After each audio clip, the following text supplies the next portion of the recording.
Oí olor a gas en la cocina, pero mi hijo dijo, «Te lo estás imaginando, mamá».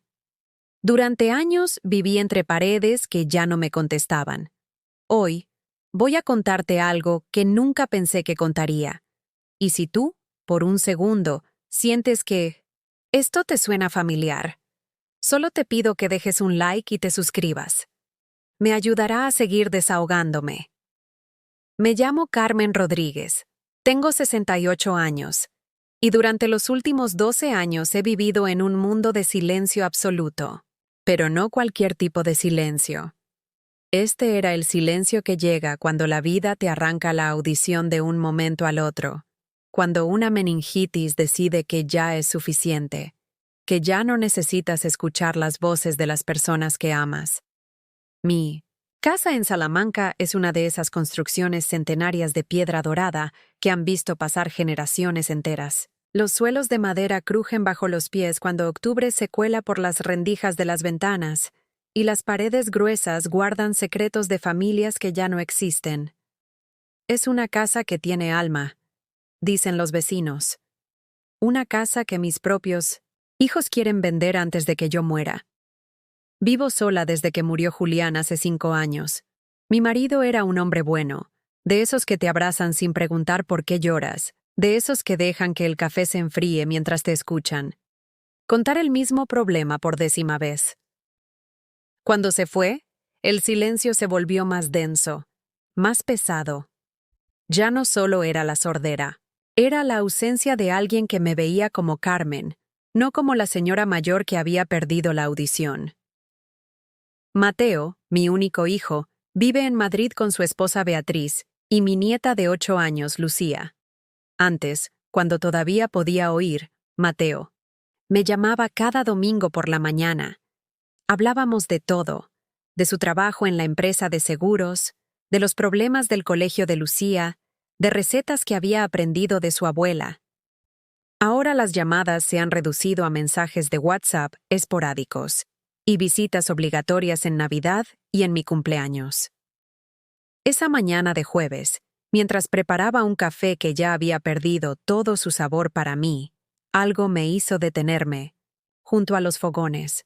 Un olor, fuerte, penetrante, inconfundible. Gas. Lo había detectado antes de que mi nariz se acostumbrara, ese primer momento en que el peligro te golpea como una bofetada. Revisé todo. Las llaves del gas, las conexiones, incluso detrás de la cocina donde se acumula el polvo que ya no tengo fuerzas para limpiar cada semana. Todo parecía en orden, pero el olor persistía, se intensificaba. Sentí que el corazón me latía más rápido. En una casa como la mía, de más de 100 años, una fuga de gas podía significar una explosión, una tragedia. Tomé mi teléfono, móvil, ese aparato que Mateo me regaló hace 3 años y que aún manejo como si fuera a romperlo. Busqué su número entre los contactos y marqué. 1 vez, 2 veces. Al tercer intento contestó. No podía oír su voz, obviamente, pero había aprendido a leer en sus mensajes de texto el tono, la prisa, la molestia. Le escribí rápidamente. Hijo, necesito ayuda. Huele muy fuerte a gas en la cocina. Podría ser peligroso. ¿Puedes venir o enviar a alguien? La respuesta llegó 5 minutos después, y cada palabra fue como una puñalada.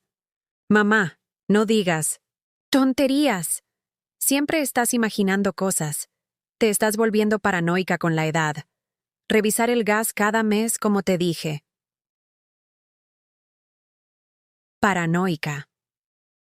Esa palabra se quedó clavada en mi pecho como una astilla que no puedes sacarte. Yo, que durante 30 años me levanté cada mañana a las 5:30 para prepararle el desayuno antes de que se fuera al colegio. Yo, que me privé de comprar ropa nueva durante años para que él tuviera los mejores libros, los mejores zapatos, las mejores oportunidades. Yo, que no dormía hasta escuchar su llave en la cerradura cuando salía con los amigos en la adolescencia. Ahora era una vieja paranoica. Me senté en la silla de la cocina, esa misma silla donde había pasado horas ayudándole con los deberes. de matemáticas cuando lloraba porque no entendía los problemas, donde había pelado miles de patatas mientras él me contaba sus primeros enamoramientos, sus miedos, sus sueños. Esa silla ahora parecía más grande, más fría, como si también hubiera entendido que ya no pertenecía a los recuerdos felices. El olor a gas seguía ahí. No era mi imaginación. Lo sabía con la misma certeza con la que una madre sabe cuándo su hijo miente. Pero ya no tenía fuerzas para insistir, para explicar, para rogar que me creyeran. Esa noche no dormí. Las horas pasaron lentas mientras miraba las sombras que la farola de la calle proyectaba en el techo de mi dormitorio. Pensé en Julián, en cómo él habría bajado inmediatamente a revisar cada rincón de la casa, en cómo me habría abrazado después y me habría dicho: «No te preocupes, Carmen, yo me ocupo de todo». Pero Julián ya no estaba, y mi hijo pensaba que me estaba volviendo loca. Al día siguiente, mientras ordenaba el cajón de la cómoda donde guardo las cosas importantes, mis dedos tropezaron con un sobre que había llegado hacía semanas. Lo había leído varias veces, pero nunca me había atrevido a considerarlo seriamente. Era de una clínica de Madrid que ofrecía implantes cocleares experimentales, un tratamiento revolucionario que podía devolver la audición a personas que, como yo, la habían perdido por meningitis. La carta estaba firmada por el doctor Alberto Mendoza, un especialista que había desarrollado una técnica nueva. Decía que yo era candidata perfecta para el procedimiento, que existía una posibilidad real de recuperar lo que había perdido. Lo leí de nuevo, cada palabra, cada promesa médica, cada advertencia sobre los riesgos, y por primera vez en muchos años sentí algo parecido a la esperanza, no solo por volver a oír, sino por volver a ser alguien cuyas palabras importaran, cuyas preocupaciones fueran válidas, cuya voz mereciera ser escuchada. No se lo dije a nadie, ni siquiera a Mateo. Algo me decía que, si lo hacía, encontraría una manera de convencerme de que era una mala idea, de que era demasiado arriesgado para una mujer de mi edad, de que era mejor resignarme al silencio. Tomé mis ahorros, esos que había guardado céntimo a céntimo durante años, y programé una cita con el doctor Mendoza. Fui sola a Madrid, como si fuera una mujer sin familia, una mujer que ya no le importa a nadie. La operación fue un éxito. Escuché por primera vez en 12 años el zumbido de una lámpara fluorescente en la habitación del hospital, el sonido del aire acondicionado, los pasos de las enfermeras en el pasillo. Y no lloré de emoción como había imaginado. Lloré de miedo, porque supe, con esa intuición que solo tienen las madres que han sido heridas demasiadas veces, que ahora escucharía cosas que no quería oír. El doctor Mendoza me explicó que la recuperación sería gradual, que los sonidos llegarían poco a poco, como cuando despiertas de un sueño muy profundo. Me dio instrucciones de reposo, medicamentos y una cita de seguimiento en 3 semanas. Pero yo tenía prisa, no por curarme, sino por descubrir quién era realmente mi hijo cuando pensaba que yo no podía escucharlo. Volví a Salamanca en el 100 tren de las 6 de la tarde, viendo pasar los campos de Castilla mientras el mundo sonoro regresaba a mi vida por fragmentos, el traqueteo de las ruedas sobre los rieles, el murmullo de conversaciones de otros pasajeros, el llanto de un bebé que me recordó a Mateo cuando tenía apenas unos meses, y solo se calmaba si yo le cantaba esa nana que había aprendido de mi madre. Duérmete, mi niño, duérmete, mi sol, duérmete, pedazo de mi corazón. La había cantado 1000 veces durante aquellos primeros años cuando Julián trabajaba 2 turnos para pagar el apartamento pequeño donde vivíamos los 3. Mateo era un bebé difícil, siempre enfermo, siempre llorando. Los médicos decían que era normal, que algunos niños necesitaban más atención que otros, pero yo sabía que era algo más, como si hubiera nacido con una sed insaciable de cuidados, de tiempo, de recursos que nunca parecían suficientes. Cuando cumplió 5 años, necesitó una operación de amígdalas. La Seguridad Social tenía lista de espera de 6 meses. 6 meses con un niño que apenas podía tragar, que no comía, que se despertaba llorando cada noche. Julián y yo vendimos el coche, ese Seat Ibiza azul que habíamos comprado de segunda mano para nuestro primer aniversario. Con ese dinero pagamos la operación privada. Recuerdo que Mateo me dijo, «Mami, gracias por curarme». Y yo pensé que ese agradecimiento duraría para siempre. A los 12 años, quiso tocar la guitarra. No cualquier guitarra.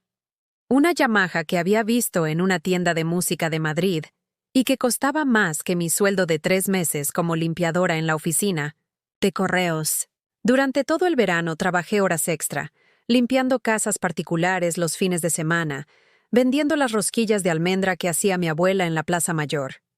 Centavo a centavo, hasta reunir el dinero suficiente. El día de su cumpleaños, cuando vio la guitarra envuelta en papel de regalo, sus ojos se iluminaron como si hubiera visto el tesoro más valioso del mundo. Me abrazó tan fuerte que sentí que todos los sacrificios habían valido la pena.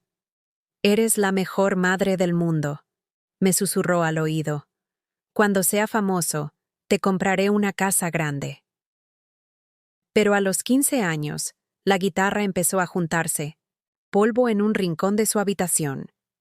El fútbol era más interesante. Luego vinieron las motos, después las chicas. La guitarra se convirtió en otro objeto más en una casa llena de promesas rotas y sueños abandonados. Durante la universidad, Mateo estudió Administración de Empresas en Madrid. Yo pagué la residencia, los libros, la comida, incluso sus salidas los fines de semana. Julián ya había empezado con los primeros síntomas del corazón, las pastillas caras que la Seguridad Social no cubría completamente. Pero había que elegir la salud de mi marido o el futuro de mi hijo. Y yo elegí a Mateo, como siempre había hecho. «Es solo un periodo difícil», me decía Julián cuando veía las facturas acumulándose en la mesa del comedor. «Cuando Mateo termine la carrera y consiga trabajo, podrá ayudarnos». Pero cuando Mateo terminó la carrera y consiguió trabajo en una empresa de seguros, las ayudas nunca llegaron. Siempre había una excusa. El primer trabajo pagaba poco. Necesitaba comprar ropa adecuada para la oficina. Quería ahorrar para independizarse. Se casó con Beatriz a los 28 años, una chica de familia acomodada, hija de un notario de Madrid, acostumbrada a una vida que nosotros nunca habíamos podido darle a Mateo. La boda fue en un hotel elegante de 5 estrellas en las afueras de la capital. Nosotros contribuimos con 15.000 euros, dinero que habíamos ahorrado durante 10 años para reformar la casa de Salamanca. Las goteras en el tejado tendrían que esperar. Los azulejos del baño que se caían también. Lo importante era que mi hijo tuviera la boda que merecía. Beatriz me miró ese día como si hubiera ocupado un espacio que le pertenecía. Sonrió para las fotos. Me dio 2 besos protocolarios, pero en sus ojos había algo frío, calculador. Durante el banquete, escuché sin querer una conversación entre ella y su madre. «Es una pena que la familia del novio no tenga más clase. Esa casa en Salamanca parece del siglo pasado». Cuando nació Lucía, mi nieta, pensé que las cosas cambiarían, que volvería a ser necesaria, que mi experiencia como madre serviría para algo. Durante los primeros meses, Beatriz me llamaba desesperada. «Carmen, Lucía no para de llorar. No sé qué hacer».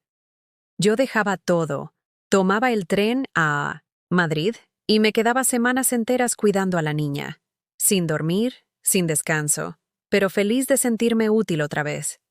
Lucía se calmaba conmigo, se dormía en mis brazos, comía cuando yo le daba la papilla, sonreía cuando le cantaba las mismas nanas que había cantado a su padre. «Tienes mano con los niños», decía Beatriz, pero con un tono que sugería más resignación que gratitud. Cuando Lucía cumplió 2 años, las llamadas de auxilio se espaciaron. Ya no me necesitaban tanto. Beatriz había contratado una niñera, una chica joven que hablaba inglés y que podía enseñarle cosas útiles a la niña. Mis visitas se volvieron incómodas. Lucía ya no corrían hacia mí cuando llegaba. Se quedaba pegada a la pierna de su madre, mirándome como si fuera una extraña. «Es normal», me explicaba Mateo. «Los niños pasan por fases. No te lo tomes personal, mamá». Pero yo sabía que no era una fase. Era el resultado de meses de comentarios sutiles, de miradas de desaprobación, de una distancia emocional que se había creado deliberadamente entre mi nieta y yo. Beatriz había decidido que yo era una influencia del pasado, alguien cuyos métodos de crianza ya no tenían lugar en la vida moderna de su hija.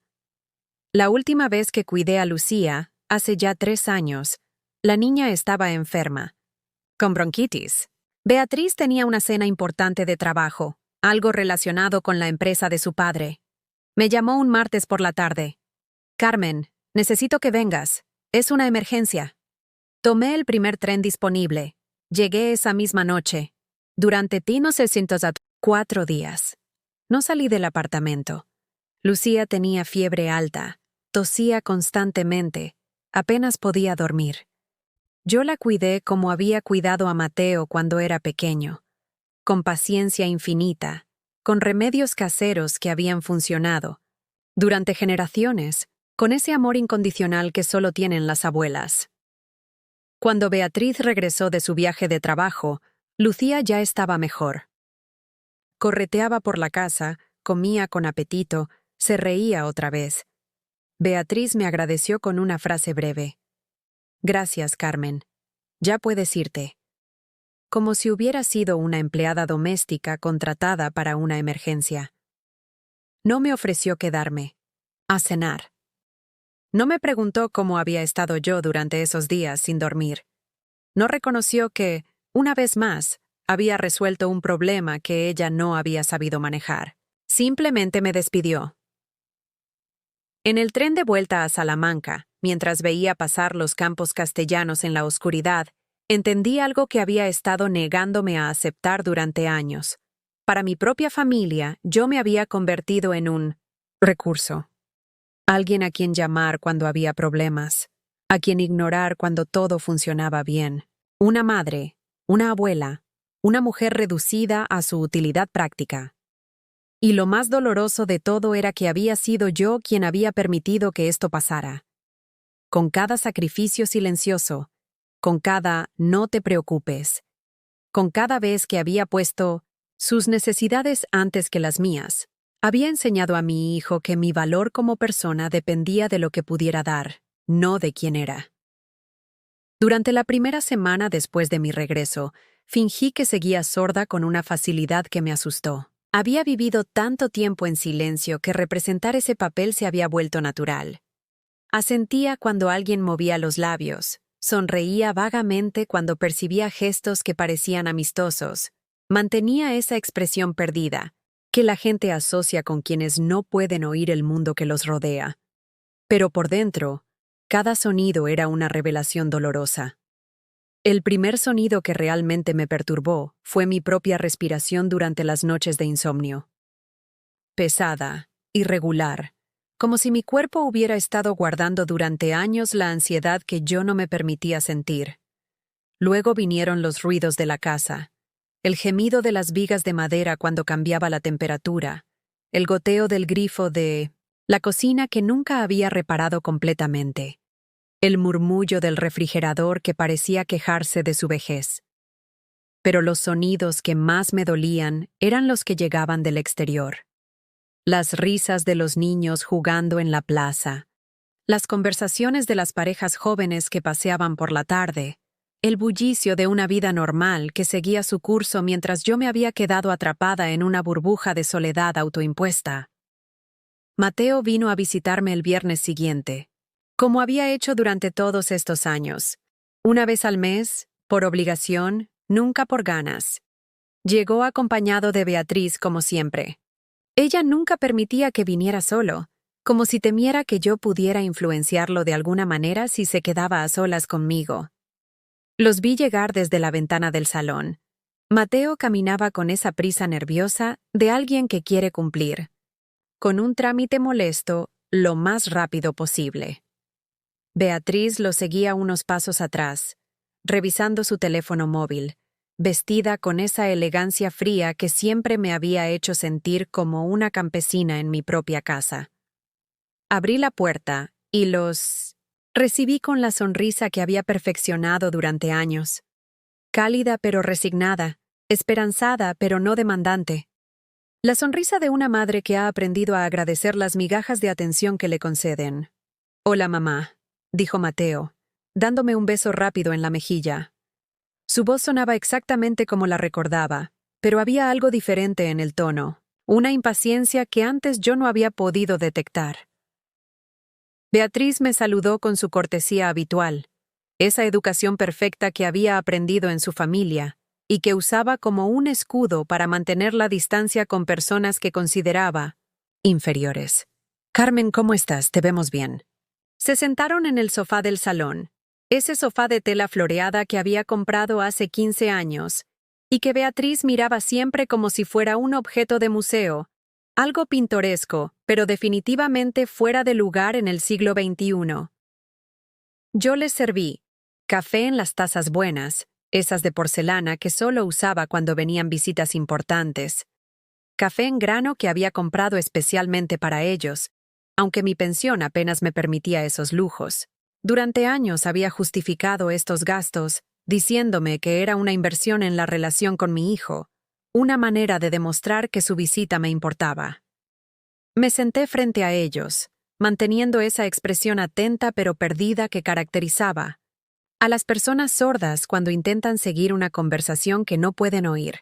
Pero esta vez, por primera vez en 12 años, podía escuchar cada palabra. Al principio, hablaron de cosas triviales. El trabajo de Mateo, los problemas con el coche de Beatriz, los planes para las vacaciones de verano, conversación de cortesía, el tipo de charla superficial que mantienen las personas que no tienen nada real que decirse, pero necesitan llenar el silencio incómodo. Entonces Beatriz se levantó para ir al baño, y por un momento pensé que Mateo aprovecharía para hablar conmigo, para preguntarme cómo estaba realmente, si necesitaba algo, si me sentía sola. Como hacía antes de casarse, cuando aún éramos una familia de verdad. En lugar de eso, Mateo sacó su teléfono y empezó a hacer llamadas. La primera fue a alguien llamado Roberto, aparentemente su jefe en la empresa de seguros. «Sí, Roberto, te confirmo que podré hacer el viaje a Barcelona la próxima semana», decía mientras me miraba como si yo fuera parte del mobiliario. «No, habrá problema. Mi madre no se entera de nada de lo que pasa a su alrededor». Esas palabras me golpearon como una bofetada física. No solo hablaba de mí como si no estuviera presente, sino que me reducía a un objeto inerte, alguien tan insignificante que podía discutir su vida sin la menor consideración hacia mi presencia. Cuando Beatriz regresó del baño, se sentó al lado de Mateo y comenzaron a hablar en voz baja, pero no lo suficiente. Habían vivido tanto tiempo tratándome como si fuera invisible que habían perdido la precaución. «Habrá que tomar decisiones sobre la casa antes de que se le caiga encima», dijo Beatriz, mirando las grietas en el techo que yo sabía que estaban ahí, pero que no había podido reparar. «Cada mes que pasa, vale menos». «Lo peor es que ni se entera de lo que pasa a su alrededor», respondió Mateo, y su voz tenía esa frialdad que yo no recordaba de cuando era niño. Me firmó un poder, general hace años, cuando empezó a perder la audición. Podemos adelantar todo sin consultarle nada. Poder general.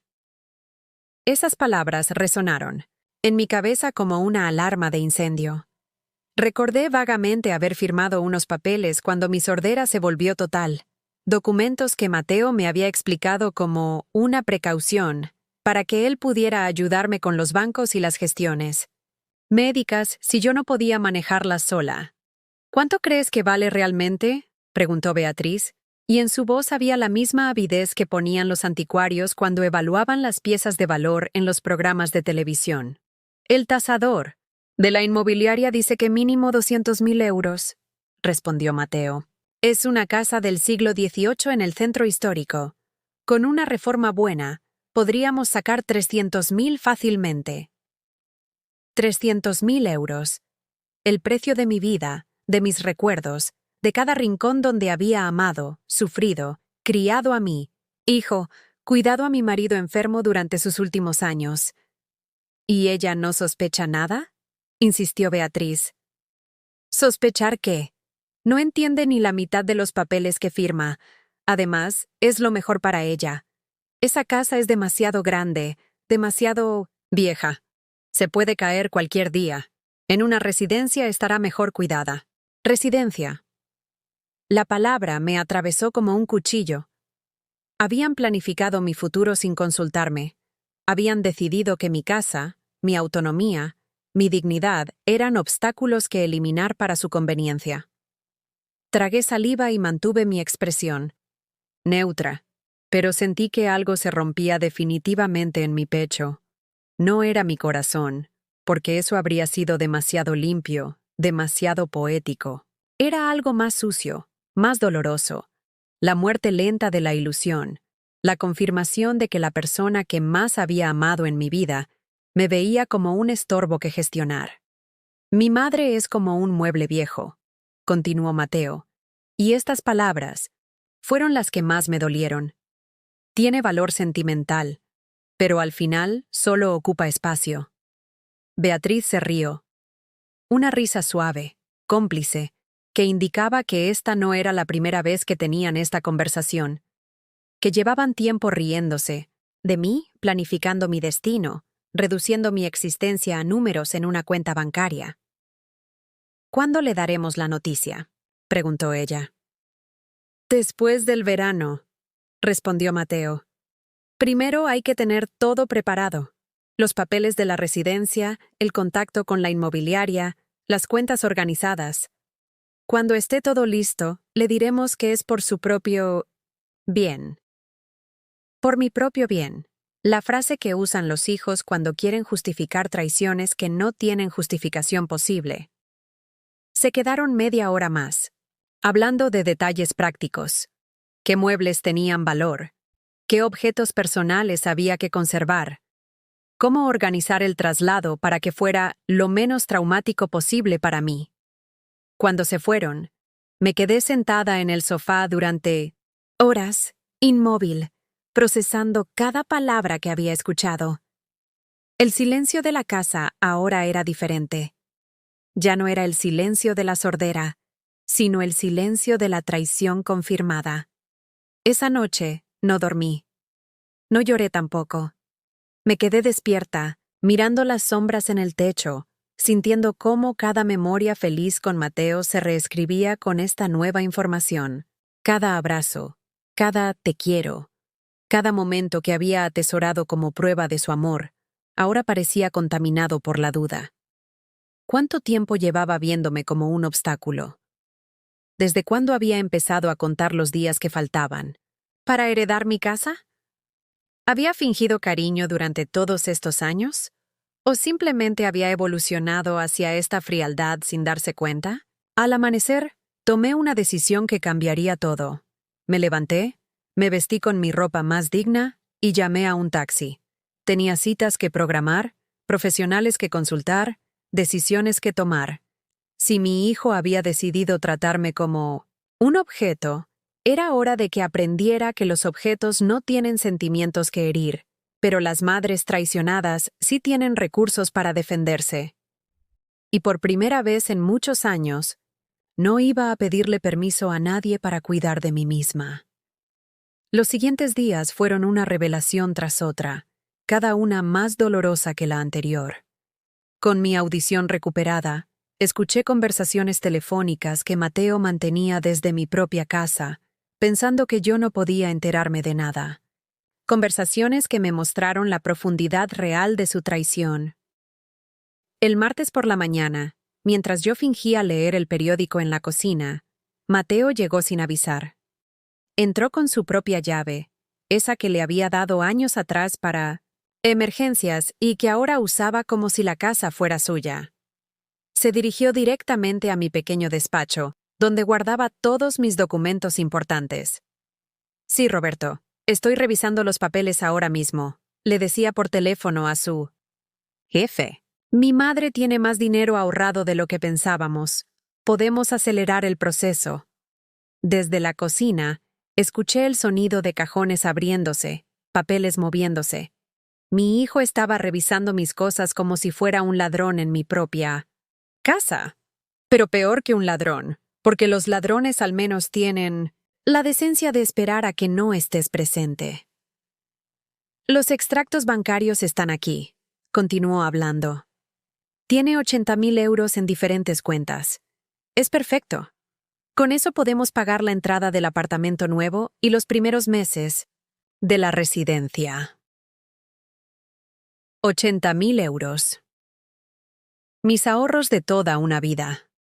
El dinero que había guardado céntimo a céntimo durante 40 años trabajando como limpiadora, vendiendo mis rosquillas los domingos en la plaza, ahorrando en cada gasto, personal para tener algo que dejar como herencia, o para alguna emergencia. Nunca imaginé que la emergencia sería protegerme de mi propio hijo. Escuché sus pasos dirigirse hacia la habitación donde tenía mi computadora vieja, esa que Mateo me había enseñado a usar, para que no me sintiera tan desconectada del mundo. Ahora entendía que había sido otra forma de control, otra manera de acceder a mi información personal. Durante los siguientes 20 minutos, lo oí tecleando, hablando en voz baja con alguien que parecía ser de algún banco. Sí, necesito hacer una transferencia desde la cuenta de Carmen Rodríguez. Soy su hijo, tengo poder legal. El número de cuenta es...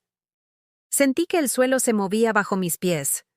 No solo habían planeado vender mi casa y meterme en una residencia. Estaban robándome activamente, usando el poder legal que yo había firmado, confiando en que me ayudarían si alguna vez lo necesitaba. Cuando escuché que colgaba el teléfono, rápidamente volví a mi posición en la cocina, fingiendo estar absorta en el crucigrama del periódico. Mateo apareció en la puerta con esa sonrisa falsa que había perfeccionado, la misma que usaba cuando era adolescente y había hecho algo que sabía que estaba mal. Hola, mamá. Solo pasé a revisar que todo estuviera bien. ¿Necesitas algo? Asentí, vagamente, y le sonreí, manteniendo mi papel de anciana sorda e inconsciente. Pero por dentro, una rabia fría comenzaba a crecer, diferente a cualquier emoción que hubiera sentido antes. No era la rabia explosiva que viene del dolor súbito, sino algo más calculado, más determinado. Esa tarde, después de que Mateo se fuera, marqué el número del banco. Había memorizado los datos que él había mencionado durante su llamada. Cuando la operadora contestó, utilicé una estrategia que había aprendido de las películas. Buenos días. Habla Carmen Rodríguez, dije con voz temblorosa. Acabo de perder mi audición temporalmente por un problema médico y necesito que me ayuden a entender algunas operaciones en mi cuenta que no recuerdo haber autorizado. La operadora, una mujer joven con acento andaluz, fue increíblemente paciente conmigo. Me explicó que efectivamente había habido varias transferencias en las últimas semanas, todas autorizadas por alguien con poder legal sobre mi cuenta. Señora Rodríguez, según nuestros registros, su hijo Mateo ha estado moviendo fondos entre sus diferentes cuentas. La última transferencia fue esta mañana. 20.000 euros de su cuenta de ahorros a una cuenta a nombre de... Déjeme ver. Beatriz González Mendoza. Beatriz. Su esposa había recibido 20.000 euros de mis ahorros esa misma mañana. 20.000 euros que yo había tardado 5 años en ahorrar, trabajando horas extra, privándome de pequeños lujos, siempre pensando que ese dinero sería para alguna emergencia médica o para dejarle algo a mi nieta cuando creciera. ¿Podría decirme cuánto dinero se ha transferido en total durante las últimas semanas? Pregunté, aunque ya temía la respuesta. Un momento, señora. En las últimas 3 semanas se han realizado transferencias por un total de 45.000 euros, todas a diferentes cuentas, pero todas autorizadas por la misma persona. 40. Y 5.000 euros. más de la mitad de mis ahorros de toda una vida, robados por mi propio hijo mientras yo fingía no enterarme de nada. Señora Rodríguez, ¿está usted bien? ¿Necesita que enviemos a alguien? Me di cuenta de que había estado llorando sin darme cuenta. Las lágrimas caían silenciosamente sobre el papel donde había estado tomando notas. No, gracias. Solo necesito entender qué está pasando. Después de colgar, me quedé sentada en la cocina durante horas, viendo cómo la luz del día se desvanecía lentamente por la ventana. Los números daban vueltas en mi cabeza. 45.000 euros robados. 80.000 en total que planeaban tomar. Una casa valorada en 300.000 que querían vender. Y yo, reducida a una cifra en sus cálculos de beneficios. Esa noche, Mateo volvió a casa con Beatriz. Habían traído comida china, esa que sabían que me gustaba, como si fuera una ofrenda de paz por un crimen que pensaban que yo no conocía. «Mamá, ¿te trajimos tu plato favorito?», dijo Mateo con esa falsa alegría que ahora reconocía como manipulación pura. Pollo agridulce y arroz frito. Cenamos en silencio. Ellos hablando de cosas triviales mientras yo mantenía mi fachada de anciana, agradecida. Pero esta vez pude escuchar perfectamente cuando Beatriz le susurró a Mateo. «¿Ya está todo listo para la próxima transferencia?» «Mañana por la mañana», respondió él en voz baja. «Otros 15.000. Con eso cubrimos la entrada del apartamento. Otros 15.000 euros. Mañana». Habían convertido el robo de mis ahorros en una rutina, una operación tan casual como hacer la compra semanal. Cuando se fueron, finalmente permití que la rabia tomara el control. No grité, no rompí nada. En lugar de eso, hice algo que no había hecho en años. Defendí lo que era mío. Llamé al banco otra vez. Esta vez, no fingí confusión ni problemas de audición.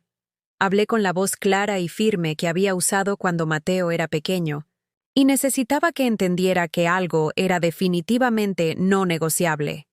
«Necesito revocar inmediatamente el poder legal que le di a mi hijo», le dije a la operadora nocturna.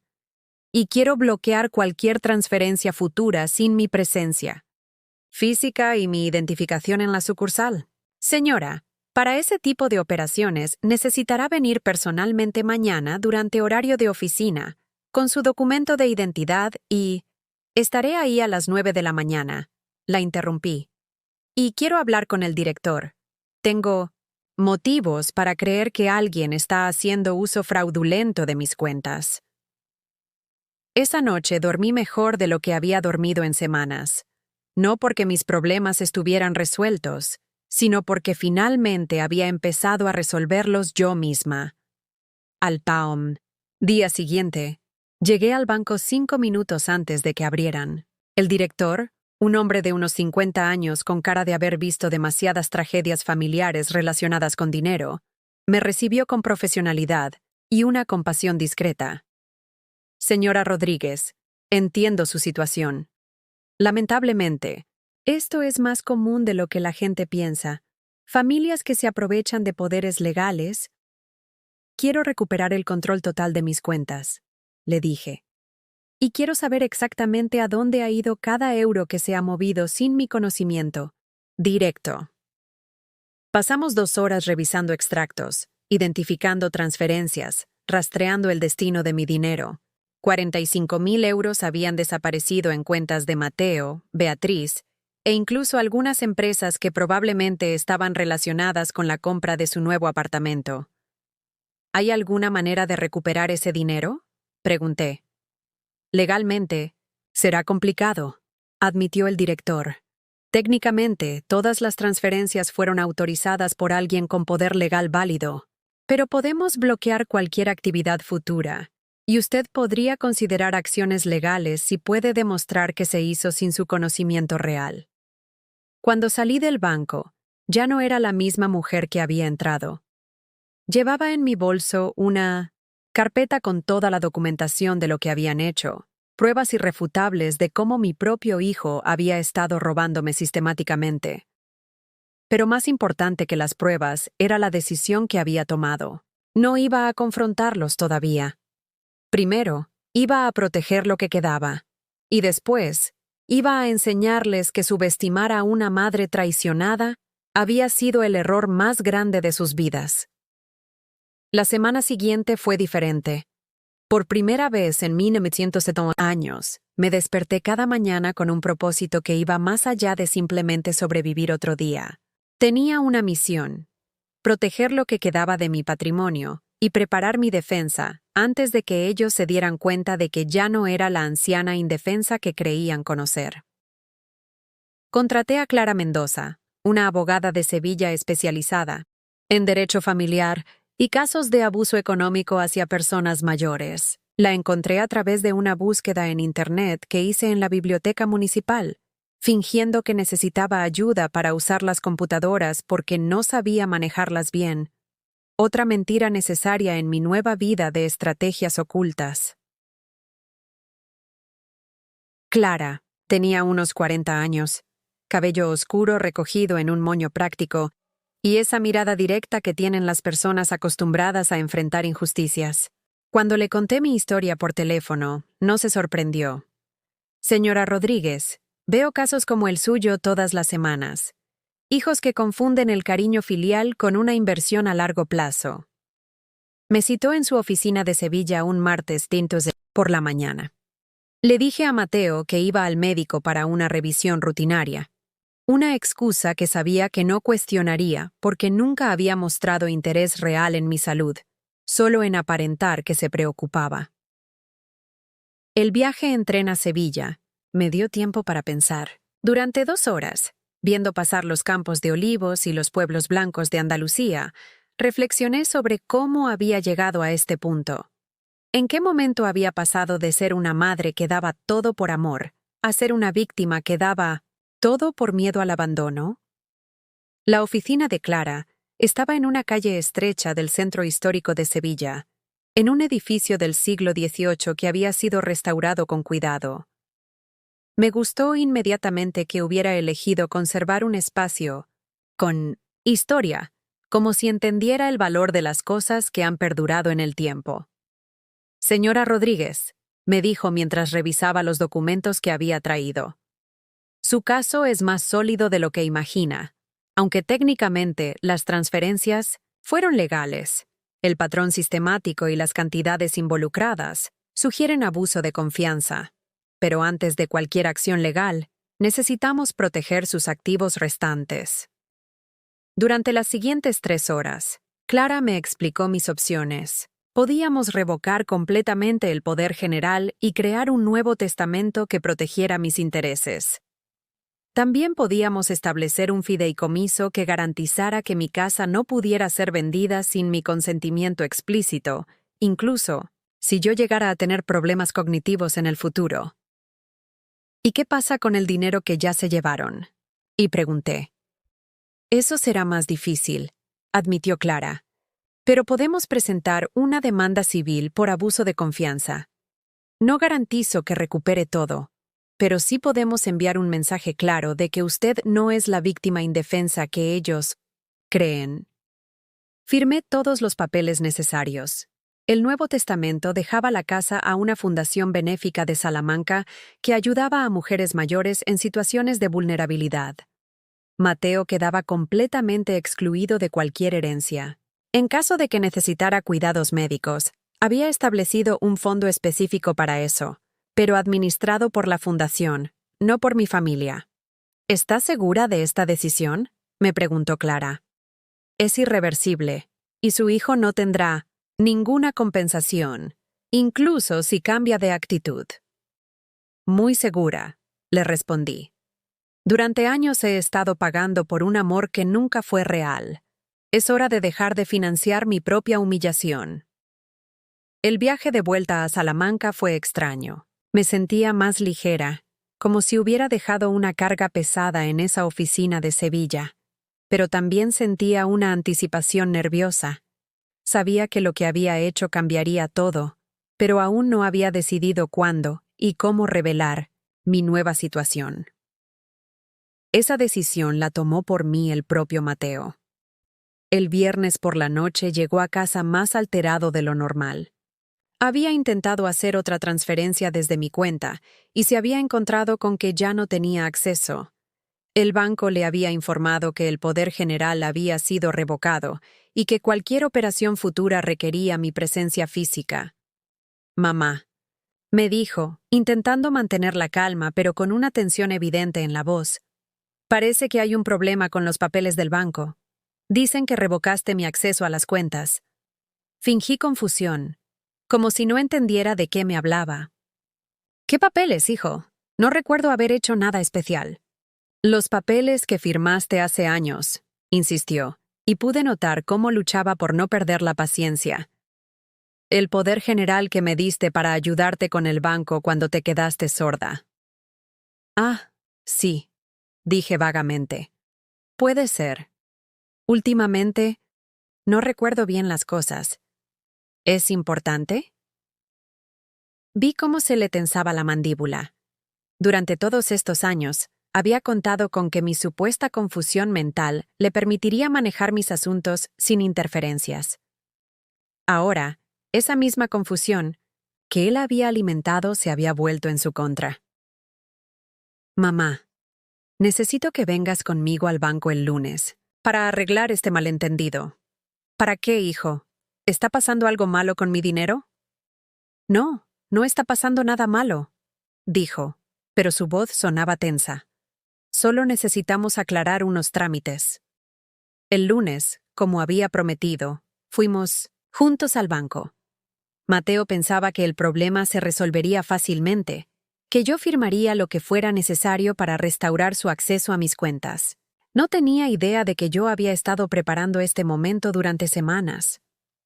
En la oficina del director, mientras Mateo explicaba el malentendido, yo mantuve mi fachada de anciana confundida. Pero cuando el director me preguntó directamente si quería restaurar el poder general, mi respuesta fue clara y firme. No, dije. Ya no confío en que mi hijo maneje mi dinero. He descubierto que ha estado tomando grandes cantidades sin consultármelo. El silencio que siguió fue ensordecedor. Mateo me miró como si acabara de crecer una segunda cabeza. «¿Mamá? ¿Qué dices? Nunca tomé nada que no fuera para gastos necesarios. 45.000 euros», lo interrumpí, y vi cómo se ponía pálido. 45.000 euros, transferidos a cuentas tuyas y de tu esposa en las últimas semanas. ¿Esos eran gastos necesarios para mí? El director carraspeó incómodamente.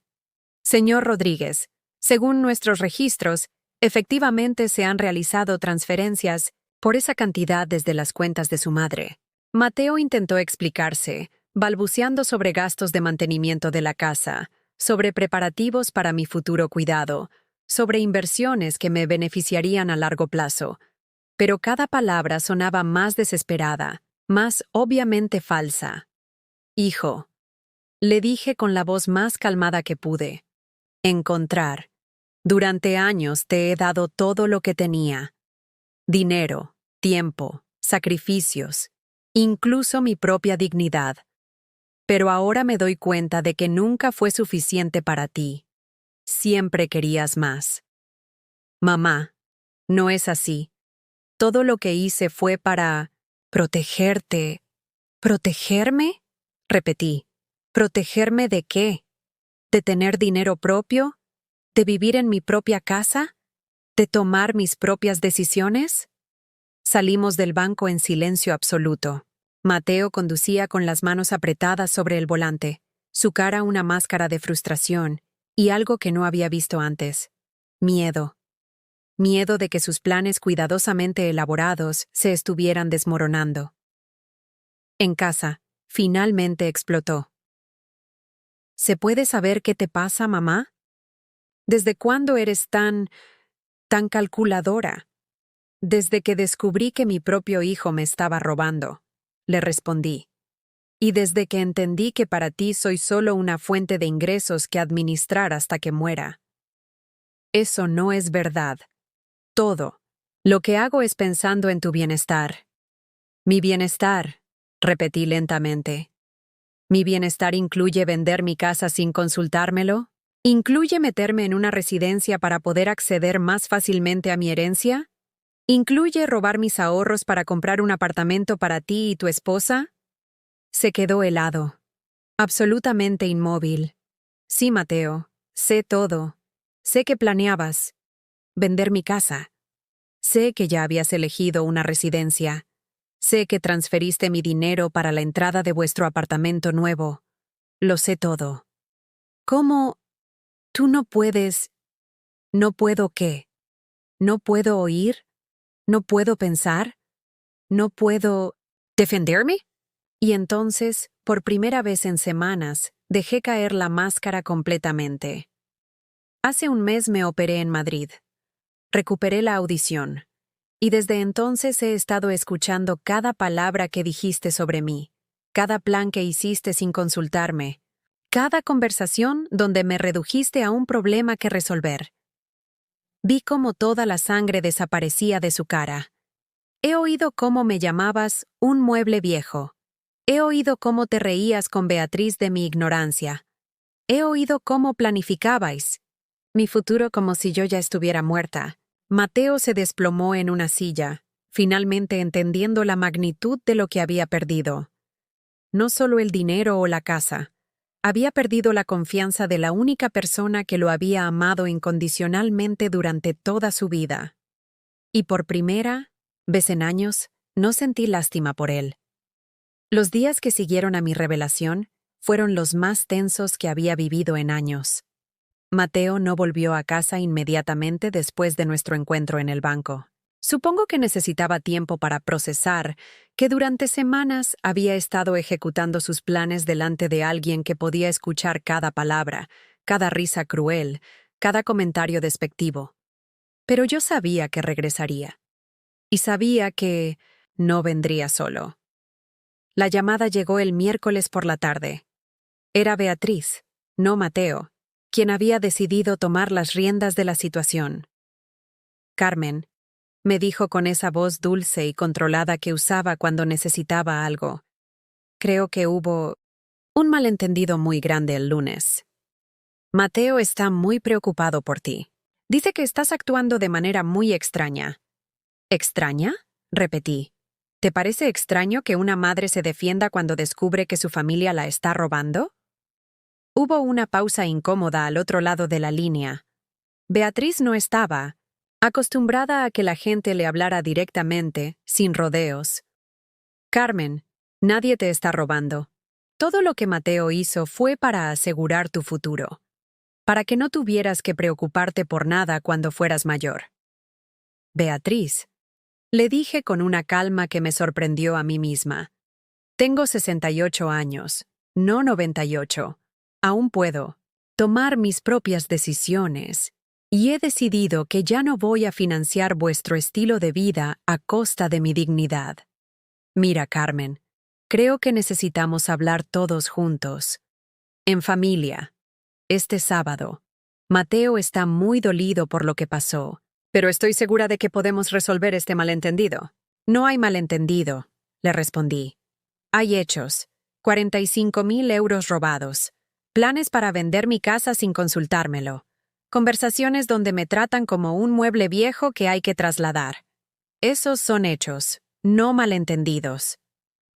Carmen, por favor, al menos dale a Mateo la oportunidad de explicarse. Es tu hijo. Su voz tenía una nota de desesperación que no había escuchado antes. Por primera vez desde que la conocía, Beatriz sonaba vulnerable, como si se diera cuenta de que sus planes perfectos se estaban desmoronando. Está bien, acordé finalmente. Pero será en mis términos, en mi casa. Y quiero que venga también. Lucía. ¿Lucía? Pero es muy pequeña para este tipo de conversaciones. Lucía es mi nieta. La interrumpí. Y tiene derecho a saber qué tipo de personas son sus padres. Si no viene ella, no hay conversación. El sábado llegaron los 3 a las 4 de la tarde. Había preparado la casa como si fuera para una ocasión especial. Saqué la vajilla buena, esa de porcelana con flores azules que había sido de mi madre. Preparé el cocido madrileño que tanto le gustaba a Mateo cuando era niño. Puse la mesa del comedor con mantel de lino y encendí las velas como si fuera una celebración. Porque en cierto sentido, lo era. Era la celebración de mi libertad. Lucía entró corriendo hacia mí como solía hacer cuando era más pequeña, antes de que sus padres la entrenaran para mantener distancia. A los 8 años, aún conservaba esa honestidad brutal que tienen los niños antes de que el mundo les enseñe a mentir por conveniencia. «Abuela Carmen, papá dice que estás enojada con nosotros», me dijo mientras la abrazaba. «¿Es verdad?» «No. Estoy enojada contigo, mi amor», le respondí, acariciando su cabello castaño. «Estoy triste por algunas cosas que han pasado entre los adultos, pero contigo nunca podría estar enojada». Mateo y Beatriz se sentaron en el sofá del salón con esa rigidez que tienen las personas que saben que están en territorio hostil. Mateo evitaba mirarme directamente, como si el contacto visual pudiera confirmar definitivamente su culpabilidad. Serví la comida en silencio. Durante los primeros 20 minutos, mantuvimos una conversación superficial sobre el colegio de menores sin Lucía, el tiempo, cualquier cosa que no fuera el elefante en la habitación. Pero sabía que no podía posponerlo indefinidamente. «Lucía», le dije a mi nieta cuando terminamos el primer plato, «¿sabes por qué tus padres quieren que la abuela se vaya de su casa?» «Carmen», empezó Mateo, pero lo interrumpí con una mirada. «No, hijo. Durante años he guardado silencio para no incomodar a nadie, pero el silencio se acabó». Lucía me miró con esos ojos grandes y curiosos que heredó de su padre. «¿Te vas a ir, abuela? ¿A dónde?» «Tus padres querían mandarme a una residencia para ancianos», le expliqué con voz suave. «Y vender esta casa donde tu papá creció, donde tú vienes a visitarme». «¿Por qué?», preguntó Lucía con esa lógica simple de los niños que va directo al corazón del asunto. Beatriz intervino rápidamente. «Lucía, a veces las personas mayores necesitan cuidados especiales que las familias no pueden proporcionar en casa». «Pero yo no necesito cuidados especiales», la interrumpí. «Puedo cocinar, limpiar, cuidar de mí misma. Lo que necesitaba era que mi familia me respetara, y eso es lo que no podían darme». Mateo finalmente habló. «Mamá, todo lo que hicimos fue pensando en tu bienestar». «¿Mi bienestar?», repetí, levantándome de la mesa. «Ven conmigo, Lucía. Quiero enseñarte algo». La llevé al pequeño despacho donde tenía todos mis documentos organizados. Saqué la carpeta que Clara había preparado con todas las pruebas, de las transferencias bancarias. «¿Ves estos papeles, Lucía? Estos números representan dinero que la abuela había ahorrado durante toda su vida. Tu papá tomó este dinero sin preguntarme, 45.000 euros». Lucía frunció el ceño, tratando de entender las cifras. «Eso es mucho dinero, ¿verdad?» «Mucho dinero», confirmé. «Dinero que yo había guardado para emergencias o para dejártelo a ti cuando fueras mayor. Pero tu papá decidió que él lo necesitaba más». Regresamos al comedor, donde Mateo y Beatriz nos esperaban con caras de pánico total. Sabían que había cruzado una línea al involucrar a Lucía, pero también sabían que no podían detenerme sin confirmar su culpabilidad. «Lucía», continué, «¿tú crees que está bien tomar cosas que no son tuyas sin preguntar?» «No», respondió inmediatamente. «En el colegio nos enseñan que eso es robar». El silencio que siguió fue devastador. Una niña de 8 años había resumido en una frase lo que los adultos habían estado tratando de justificar durante semanas. «Mateo», se levantó bruscamente. «Ya basta, no voy a permitir que uses a mi hija contra mí». «No la estoy usando», le respondí con calma. «Le estoy enseñando la diferencia entre el bien y el mal, algo que evidentemente tú has olvidado.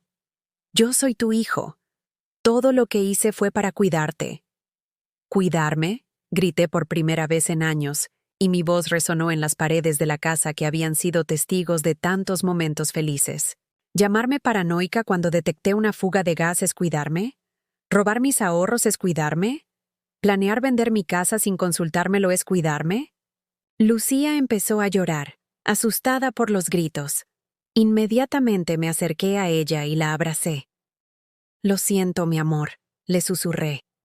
Los adultos a veces nos ponemos muy tristes cuando las personas que amamos nos lastiman. Beatriz se levantó y tomó a Lucía de la mano. «Creo que es mejor que nos vayamos. Esto no es apropiado para una niña». «Tienes razón», acordé. Una niña no debería ver cómo sus padres traicionan a su abuela, pero tampoco debería crecer pensando que eso es normal. Antes de que se fueran, saqué un sobre que había preparado especialmente para este momento. Era una copia del Nuevo Testamento que había firmado con Clara. «Mateo», le dije, entregándole el sobre. «Esto es una copia de mi Nuevo Testamento. Pensé que deberías saberlo. Tu nombre ya no aparece en ningún documento legal relacionado conmigo. La casa, los ahorros que quedan, todo va a una fundación benéfica». Vi cómo le temblaban las manos mientras abría el sobre. Beatriz leyó por encima de su hombro, su cara volviéndose cada vez más pálida. «¿Estás segura de esto, mamá?», me preguntó Mateo, y por primera vez en semanas, su voz sonaba como la del niño que había sido, vulnerable y asustado. «Completamente segura», le respondí. «Durante años pagué por un amor que resultó ser falso. Ya no estoy dispuesta a seguir pagando». Pero soy tu hijo», murmuró.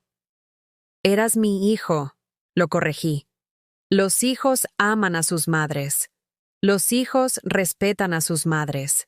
Los hijos no roban a sus madres ni planean deshacerse de ellas como si fueran basura». Lucía se acercó a mí y me abrazó fuerte. «Yo te quiero, abuela Carmen. Y cuando sea mayor, voy a venir a visitarte siempre». Le sonreí y le di un beso. En la frente. «Yo también te quiero, mi amor. Y estas puertas siempre estarán abiertas para ti, pero solo para ti». Después de que se fueron, me quedé sola en mi comedor, rodeada de platos sucios y velas que se consumían lentamente. Por primera vez en meses, el silencio de mi casa no se sentía vacío, se sentía libre. Había perdido a mi hijo, pero había recuperado mi dignidad, y por primera vez en años, eso me parecía un intercambio justo. Las semanas que siguieron al confronto final fueron como despertar de un sueño muy largo. Al principio, me sentía desorientada, como alguien que ha estado en una habitación oscura durante años y de repente se encuentra bajo la luz del sol. Todo parecía más brillante, más nítido, más real. La primera mañana que me desperté, sabiendo que ya no tenía que fingir ser alguien que no era, me quedé en la cama unos minutos extra, simplemente escuchando el canto de los pájaros en el patio trasero, el murmullo lejano del tráfico en la calle mayor, los pasos de la señora González, mi vecina de al lado, regando sus geranios como hacía cada mañana desde hace 20 años. Sonidos que durante 12 años había perdido y que ahora apreciaba con una intensidad que me sorprendía. Me levanté y fui al espejo del baño. La mujer que me devolvía la mirada era la misma de siempre, pero había algo diferente en sus ojos. Ya no tenían esa expresión de disculpa permanente, esa mirada de alguien que siempre está pidiendo perdón por existir. Ahora había algo más firme, más decidido. «Buenos días, Carmen», me dije a mí misma en voz alta. «¿Qué quieres hacer hoy?». Era una pregunta que no me había hecho en años. Durante tanto tiempo, mis días habían estado definidos por las necesidades de otros. Las visitas de Mateo, las llamadas de emergencia para cuidar a Lucía, las gestiones bancarias que ahora sabía que habían sido parte de su estrategia para vaciar mis cuentas. Pero ese día, por primera vez en décadas, mi tiempo me pertenecía completamente. Desayuné despacio, sin prisa. café recién molido, tostadas con la mermelada de higos que hacía la señora del mercado, zumo de naranja, exprimido. Un desayuno para alguien que tiene tiempo para saborear la vida, no para alguien que está siempre esperando la próxima crisis familiar que resolver. Después del desayuno, hice algo que había estado posponiendo durante meses. Llamé a mi prima Elena, que vivía en Barcelona. Elena y yo habíamos sido muy cercanas cuando éramos jóvenes, pero gradualmente habíamos perdido el contacto cuando Mateo empezó a necesitar más y más de mi tiempo y atención. ¿Carmen? Dios mío, pensé que te había pasado algo. Hace meses que no sé nada de ti, me dijo Elena con esa calidez que había olvidado que existía en mi vida. He estado ocupada, le respondí, sin entrar en detalles. Pero ahora tengo tiempo libre, mucho tiempo libre. ¿Te apetece que vaya a verte? O mejor aún, ¿por qué no vienes tú a Barcelona? Hace años que no sales de Salamanca. Barcelona. La idea me pareció imposible al principio. Durante años, cualquier viaje había requerido la aprobación de Mateo, la coordinación con sus horarios, la justificación de los gastos. Pero ahora me encantaría, le dije, y al pronunciar esas palabras, sentí algo parecido a la emoción juvenil que había creído perdida para siempre. Esa misma tarde reservé un billete de tren para Barcelona. Para la semana siguiente, un viaje de 4 días para visitar a mi prima, ver el mar, caminar por las Ramblas, hacer todas esas cosas que había soñado hacer algún día cuando tuviera tiempo. El día antes de mi viaje, mientras hacía la maleta, encontré la guitarra de Julián en el armario del dormitorio. Llevaba años sin tocarla, desde que mi sordera había hecho imposible afinar las cuerdas o seguir un ritmo. Pero ahora, la saqué con cuidado y la llevé al salón. Las cuerdas estaban desafinadas, obviamente, pero recordaba las posiciones de los acordes básicos. Poco a poco, nota por nota, conseguí que sonara algo parecido a una melodía. Era Corazón Partío, de Alejandro Sanz, una canción que Julián y yo solíamos escuchar cuando éramos novios. No me salió perfecta. Mis dedos estaban rígidos después de tantos años sin práctica. Pero el simple acto de crear música otra vez me llenó de una alegría que había olvidado que existía. Esa noche, por primera vez en meses, cené en el porche trasero de mi casa, bajo las estrellas. Había preparado una tortilla española simple, una ensalada de tomates del huerto que mantenía en el patio, y me había servido una copa del vino tinto que guardaba para ocasiones especiales.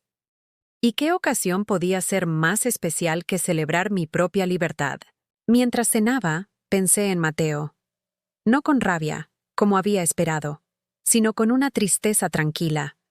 Tristeza por el hombre en que se había convertido, por las oportunidades perdidas de tener una relación auténtica, por todos los años que habíamos desperdiciado en una dinámica tóxica que ninguno de los dos había sabido reconocer hasta que fue demasiado tarde. Pero junto con la tristeza, había algo más: alivio. El alivio de no tener que pretender más que sus problemas eran míos, que sus decisiones financieras me beneficiaban, que su amor condicional era mejor que ningún amor en absoluto. El viaje a Barcelona fue una revelación. Elena me recibió en la estación con lágrimas en los ojos, como si hubiera resucitado de entre los muertos. «Carmen, estás diferente», me dijo mientras me abrazaba. «Hay algo en ti. No sé, pareces más tú misma». Durante esos 4 días, redescubrí quién era Carmen Rodríguez cuando no tenía que ser la madre perfecta, la abuela disponible, la mujer que siempre decía que sí. Caminamos por el barrio gótico, visitamos la Sagrada Familia, comimos paella en un restaurante frente al mar en la Barceloneta. Pero lo que más disfruté fueron las conversaciones. Elena me escuchaba hablar sobre libros que había leído, opiniones que tenía sobre política, ideas sobre lugares que quería visitar. Conversaciones de adulto a adulto, no de madre a hijo o de abuela a nieta, sino de mujer a mujer. ¿Sabes? ¿Qué? Me dijo Elena la última noche, mientras cenábamos en un pequeño restaurante catalán. Deberías apuntarte a alguna clase cuando vuelvas a Salamanca, pintura o escritura, o lo que sea que te guste. Tienes 68 años, ¿no? 88. Te queda mucha vida por delante. La idea me intrigó. Durante años había justificado no hacer cosas nuevas porque estaba muy mayor para empezar, o porque no tenía tiempo, o porque costaba demasiado dinero. Pero esas eran excusas que había usado para evitar salir de mi zona de confort, para mantenerme en el papel de madre sacrificada, que era lo único que había conocido durante décadas. Cuando volví a Salamanca, llevaba una lista de cosas que quería explorar. Clases de pintura en el Centro Cultural, un grupo de lectura en la Biblioteca Municipal, excursiones organizadas para personas mayores a lugares históricos de Castilla y León. La primera clase a la que me apunté fue de pintura al óleo. El profesor, un hombre de mi edad llamado Andrés que había sido maestro de arte antes de jubilarse, me recibió con una sonrisa genuina. ¿Has pintado antes, Carmen?, me preguntó mientras me ayudaba a preparar mi caballete. Nunca, admití, pero siempre quise intentarlo. Perfecto, me dijo. Los mejores estudiantes son los que vienen sin ideas preconcebidas sobre lo que pueden o no pueden hacer. Mi primer cuadro fue un desastre absoluto. Una puesta de sol que parecía más una explosión nuclear que un paisaje sereno. Pero cuando lo terminé, después de 3 sesiones de 2 horas cada una, sentí un orgullo que no había experimentado en años. No orgullo por haber complacido a alguien más, sino orgullo por haber creado algo, por haber aprendido algo nuevo, por haber demostrado, a mí misma principalmente, que aún era capaz de crecer y cambiar. Una tarde, mientras pintaba en el jardín trasero de mi casa, escuché que alguien llamaba a la puerta. Por un momento, mi corazón se aceleró pensando que podía ser Mateo, que había venido a intentar otra reconciliación o a hacer nuevas demandas. Pero cuando abrí la puerta, era Lucía, sola. «Hola, abuela Carmen», me dijo con esa seriedad que tienen los niños cuando han tomado una decisión importante. «Vine a verte». «Lucía, ¿cómo llegaste aquí? ¿Dónde están tus padres?» «Le dije a papá que quería visitarte», explicó mientras entraba en la casa con la confianza de alguien que se siente bienvenido. Él no quería traerme, pero yo le dije que si no me traía, me escaparía para venir sola. Me reí a pesar de mi preocupación. Esa determinación la había heredado de su bisabuela, mi madre, que también había sido una mujer que sabía lo que quería. ¿Y qué te dijo? Me trajo, pero se quedó en el coche, me explicó Lucía. Dijo que solo podía estar 20 minutos. 20 minutos. Mateo había reducido la relación entre su hija y su abuela a 20 minutos. Controlados. Bueno, le dije. Entonces aprovechemos estos 20 minutos al máximo. ¿Te gustaría ver lo que estoy pintando? Sus ojos se iluminaron como los de su padre cuando era pequeño, y yo le mostraba algo nuevo. Sí. ¿Tú pintas, abuela? Ahora sí, le respondí. Estoy aprendiendo. Nunca es demasiado tarde para empezar algo nuevo. Le enseñé mi cuadro en progreso, un paisaje de los campos de Salamanca que podía ver desde mi ventana. No era una obra maestra, pero tenía vida, tenía color, tenía algo de mi alma plasmado en él. Es bonito, me dijo Lucía con sinceridad. ¿Me enseñas a pintar? Durante esos 20 minutos, le enseñé los colores básicos, cómo mezclar el azul y el amarillo para hacer verde, cómo usar el pincel para crear texturas diferentes. Ella absorbía cada palabra como una esponja, con esa capacidad de concentración total que tienen los niños cuando algo realmente les interesa. Cuando se tuvo que ir, me abrazó fuerte. Abuela Carmen, ¿por qué papá dice que estás enojada? ¿Con nosotros? No estoy enojada contigo, mi amor, le aseguré. Estoy triste por algunas cosas que pasaron entre tu papá y yo. Pero eso no tiene nada que ver contigo. Tú siempre serás mi nieta favorita. ¿Puedo volver a verte pronto? Cuando quieras, le prometí. Y cuando seas mayor, si quieres, puedes quedarte conmigo los fines de semana. Podemos pintar, cocinar, hacer todas las cosas que a las abuelas y las nietas les gusta hacer juntas. Después de que se fue, me quedé en el jardín terminando mi cuadro.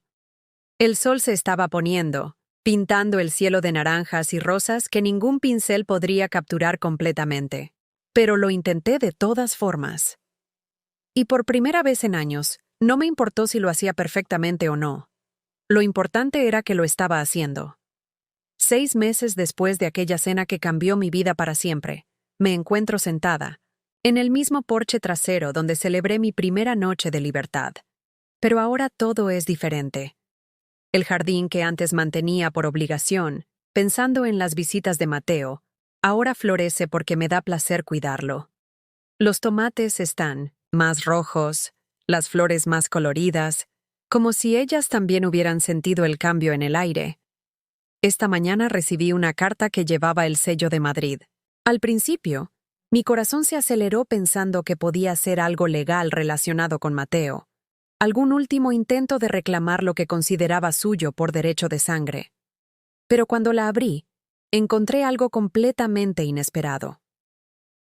Era de una periodista llamada Isabel Vega, del programa Historias de Esperanza de Televisión Española. Había escuchado mi historia a través de Clara, mi abogada, quien había usado mi caso como ejemplo en una conferencia sobre abuso financiero hacia personas mayores. Estimada señora Rodríguez, decía la carta, su historia ha tocado profundamente a nuestra audiencia.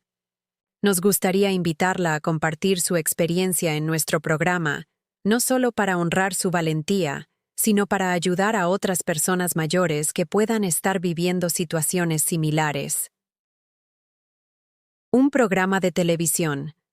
La idea me habría aterrorizado hace un año, cuando mi mayor preocupación era no molestar a nadie, no llamar la atención, no crear problemas.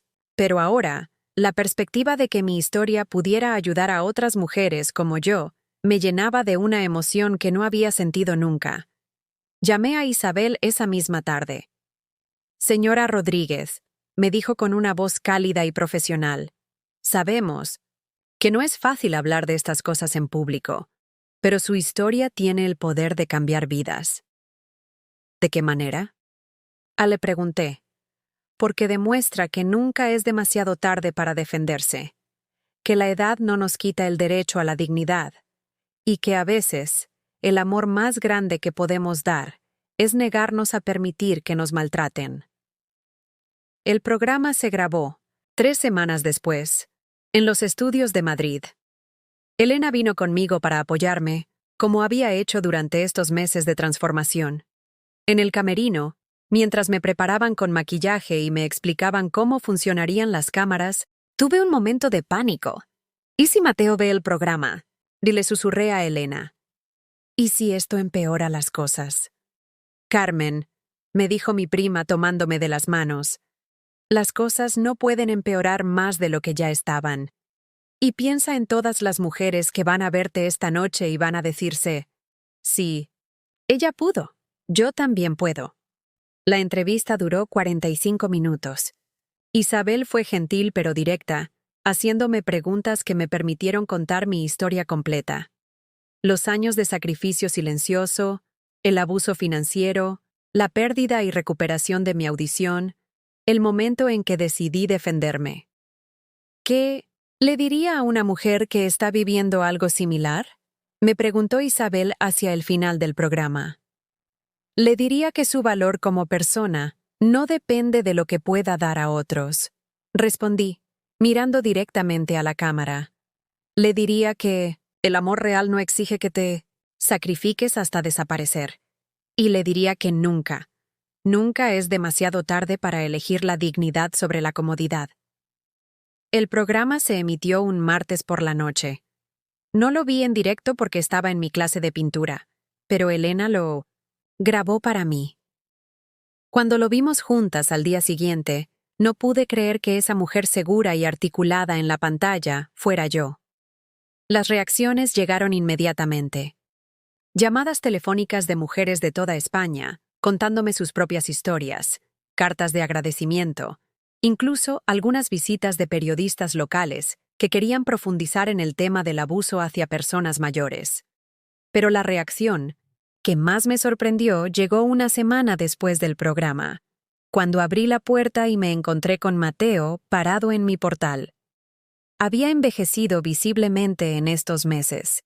Su cabello tenía más canas, su cara más arrugas, como si el peso de sus acciones finalmente hubiera encontrado una forma física de manifestarse. «Mamá», me dijo, y su voz sonaba quebrada, diferente. «Vi el programa». «¿Y?», le respondí, manteniéndome en el umbral sin invitarlo a pasar. Quería disculparme. De verdad. No por lo que hice, porque sé que no hay disculpa para eso, sino por el hombre en que me convertí sin darme cuenta. Había algo diferente en él. No la desesperación calculada de alguien que intenta recuperar lo que perdió, sino algo más profundo, más real. He estado yendo a terapia, continuó. Después de que se emitiera el programa, Beatriz me dejó. Dijo que no podía estar casada con alguien que había tratado así a su propia madre. Y tenía razón. Sentí una punzada de algo parecido a la compasión, pero no la dejé crecer demasiado. Había aprendido a distinguir entre la empatía sana y la tendencia autodestructiva a rescatar a otros de las consecuencias de sus propias acciones. Lamento que tu matrimonio haya terminado, le dije sinceramente. Pero esas son las consecuencias de tus decisiones, no mi responsabilidad. Lo sé, asintió. No vine a pedirte que me perdones, ni a pedirte dinero, ni nada parecido. Solo vine a decirte que estoy orgulloso de ti. Por primera vez en años, estoy orgulloso de ser tu hijo, aunque ya no tenga derecho a serlo. Hubo un largo silencio entre nosotros. Podía escuchar el canto de los pájaros en el jardín, el murmullo distante de la vida normal que continuaba, su curso alrededor de nuestro pequeño drama personal. ¿Y Lucía?, le pregunté finalmente. Lucía viene a verte cuando quiere, me dijo. Ya no le pongo restricciones. Creo que necesita tener una figura femenina fuerte en su vida. Alguien que le enseñe que las mujeres no tienen que aceptar ser maltratadas. Por primera vez en nuestra conversación, sonreí genuinamente. ¿Sabes qué me ha enseñado todo esto, Mateo? Que el amor verdadero no se compra ni se vende. No se puede forzar ni chantajear. O existe libremente, o no existe en absoluto. Quedó un momento más, como si quisiera decir algo más, pero finalmente se dio la vuelta y se fue. Lo vi caminar por la calle Mayor, con los hombros caídos pero con paso firme, como alguien que finalmente había aceptado la realidad de sus acciones. No sentí tristeza por él. Tampoco alegría por su sufrimiento. Sentí algo más complejo y más sano, la tranquilidad de saber que cada persona es responsable de su propio camino. Esa tarde, mientras pintaba mi cuadro más ambicioso hasta entonces, una vista panorámica de Salamanca desde el río Tormes, llegó Lucía para su visita semanal. Ahora venía todos los sábados, a veces acompañada por Elena, a veces sola cuando Mateo tenía que trabajar. Abuela Carmen, me dijo mientras preparaba su pequeño caballete al lado del mío. En el colegio me preguntaron si era verdad que saliste en la televisión. ¿Y qué les dijiste? Les dije que mi abuela era famosa porque había sido muy valiente, respondió con orgullo. Y que cuando yo sea mayor, quiero ser valiente como tú. Mientras pintábamos juntas en silencio, pensé en todas las generaciones de mujeres de mi familia que habían venido antes que yo. Mi abuela, que había criado 6 hijos sola después de que mi abuelo muriera en la guerra. Mi madre, que había trabajado en fábricas durante toda su vida para mantener a su familia. Mujeres fuertes que habían sobrevivido a épocas mucho más difíciles que la mía. pero también pensé en las generaciones que vendrían después. En Lucía, que crecería sabiendo que las mujeres pueden defender sus derechos sin disculparse por ello. En las nietas que ella podría tener algún día, que heredarían no solo genes, sino también la historia de una bisabuela que decidió que la dignidad era más importante que la comodidad. Cuando terminamos de pintar, Lucía me enseñó su obra. Un retrato de las dos juntas en el jardín, con colores brillantes y sonrisas enormes. No era técnicamente perfecto, pero capturaba algo que ninguna fotografía podría haber logrado: la alegría pura de dos generaciones de mujeres que habían encontrado una manera de amarse sin condiciones. ¿Puedo llevármelo para enseñárselo a papá?, me preguntó. Por supuesto, le dije. Y dile que si alguna vez quiere aprender a pintar, las puertas de esta casa siempre estarán abiertas. Para él, pero que tendrá que venir como alumno, no como hijo que reclama derechos que perdió. Ahora, mientras escribo estas líneas en mi diario al final de un día que comenzó con una carta de una desconocida y terminó con la risa de mi nieta, me doy cuenta de que he aprendido algo fundamental sobre la vida, que la libertad no es algo que se consigue de una vez y para siempre, sino algo que se elige cada día. Cada mañana, cuando me despierto en mi casa que ahora es verdaderamente mía, elijo no ser víctima. Cada vez que alguien me pide algo, elijo evaluar si es razonable, antes de decir que sí automáticamente.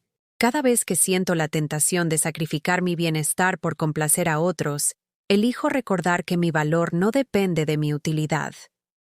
Y cada noche, cuando apago las luces y escucho los sonidos familiares de una casa que ha sido testigo de dolor pero también de renacimiento, elijo estar agradecida no solo por lo que tengo, sino por lo que tuve la valentía de rechazar. Mañana empiezo un curso de escritura creativa en el Centro Cultural. Elena dice que debería escribir un libro sobre mi experiencia, que muchas mujeres podrían beneficiarse de leer mi historia completa. Tal vez lo haga. O tal vez explore la fotografía, o aprenda italiano, o viaje a esos lugares que siempre quise conocer. La belleza de tener 68 años y ser completamente libre es que tengo tiempo para todo, y la sabiduría para elegir solo lo que me traiga verdadera alegría.